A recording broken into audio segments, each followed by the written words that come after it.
ஜய ஜய சங்கர ஹர ஹர சங்கர. தெய்வத்தின் குரல் 5ஆம் பகுதி. ஸ்ரீ சங்கரரின் கால நிர்ணயம். அவதார தின சித்தி தின ஸ்லோகங்களில் கிமு 6-5 நூற்றாண்டுகள். ஆச்சாரியால் அவதாரம் கிமு 509 என்று சொன்னேன். பலி ஸ்வஸ்மின் ஸ்வாயுஷ்யம்பி சரசராப்தே அபி கலேர் விலில்யே என்ற புண்ணிய ஸ்லோக மஞ்சரி ஸ்லோகத்தை காட்டி கலியில் 2625ஆம் வருஷம் தம்முடைய 32ஆம் வயதில் ஆச்சாரியால் சித்தியானதாக இதற்கு அர்த்தம். கலி கிமு 302 பிறந்ததால் கலியில் 2625 என்றால் கிமு 477. அப்போது 32 வயசு என்றால் அவதாரம் கிமு 509 என்றாகிறது என்றேன். சித்தியான வருஷத்தை கொண்டு அதோடு 32 கூட்டித்தான் அவதார காலத்தை தெரிந்து கொள்ள வேண்டும் என்றில்லை. அவதார தினத்தையே நேராக சொல்வதாக இன்னொரு ஸ்லோகம் இருக்கிறது. சித்தி ஸ்லோகத்தை கோட் பண்ணும் சுஷுமா என்கின்ற புஸ்தகத்திலேயே இதையும் கோட் பண்ணியிருக்கிறது.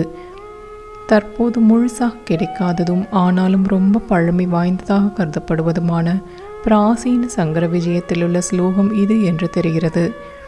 திஷ்யே பிரயாத்திய நல சேவதி பான நேத்ரே யோ நந்தனே தின மனாமவுதகத் பபாஜி ராதே அதிதேருடு நீ நிர்கதம் அஸ்திரலக்னே. அஸ்திரலக்னம் சரிதானா என்பதற்கு அப்புறம் வருகிறேன். அப்யாஹுதவான் சிவகுரு ச சங்கரேதி. கடைசி பாதத்தில் என்ன தினத்தில் பிறந்த குழந்தைக்கு சிவகுரு சங்கரன் என்று பெயர் வைத்தார் என்ற விஷயம் சொல்லியிருக்கிறது. அதற்கு முந்திய பாதத்தில் ராதே என்றால் வைசாக மாசத்தில் என்று அர்த்தம். அதிதேருடு அதாவது அதிதே உடு என்றால் அதிதி என்ற தேவதையின் நட்சத்திரமான புனர்வசு. வால்மீகியும் ராமாவதாரம் புனர்வசுவில் நிகழ்ந்ததை நக்ஷத்ரே அதிதி தெய்வத்தே என்று சொல்லியிருக்கிறார். அஸ்திர லக்னம் என்றால் தனுர் லக்னம். இது சரியான பாடமில்லை. அங்க லக்னம் என்பதை சரி என்று சொல்வதுண்டு. ஏனென்றால் வைசாக மாசத்தில் தனுர் லக்னம் ராத்திரி வேளையில் தான் வரும். ஆச்சாரியாலோ நடுமத்தியானம் பிறந்தவர்.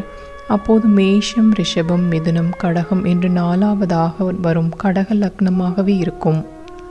அதுதான் அங்க லக்னம் என்கிறார்கள். அங்கம் என்பது 4ஐ குறிக்கும். கடபயாதி ஒரு விதமான சங்கீத எண்ணிக்கை என்றால் இன்னொரு விதமான சங்கீத கணக்கும் உண்டு.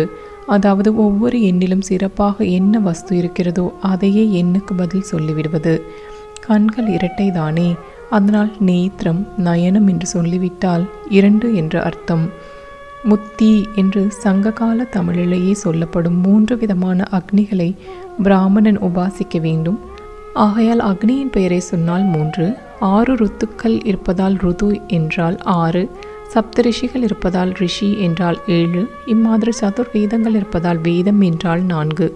ரதம் கஜம் துரகம் பதாதி என்று சைன்யத்தின் 4 அங்கங்கள் இருப்பதால் அங்கம் என்றாலும் 4. அங்க லக்னம் 4வதான கடகம். ஸ்லோகத்தின் 2ஆம் பாதத்தில் நந்தன வருஷத்தில் தினமணியான சூரியன் உதங்கமும் எனப்படும் வடக்காக உத்தராயணத்தில் உள்ள போது அவதாரம் என்ற விஷயம் சொல்லியிருக்கிறது. முதல் பாதத்தில் கலியில் இத்தனாம் வருஷம் என்பது வருகிறது. திஷ்யே என்று ஆரம்பிப்பதற்கு கலியுகத்தில் என்று அர்த்தம். திஷ்யம் என்பதற்கு கலி என்று ஒரு அர்த்தம். திஷ்யே பிரயாதி அனல சேவதி பான நேத்ரே.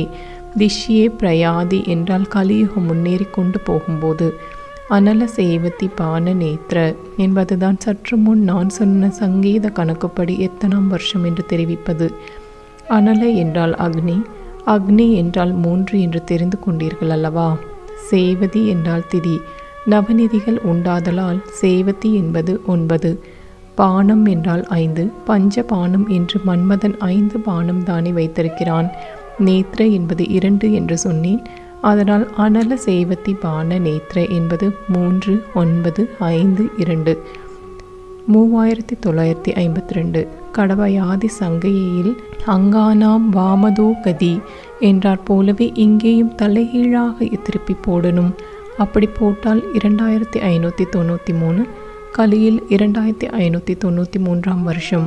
கலி பிறந்தது கிமு 3102.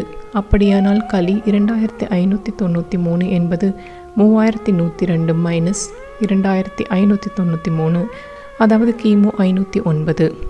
ஜெய ஜெய சங்கர ஹர ஹர சங்கர.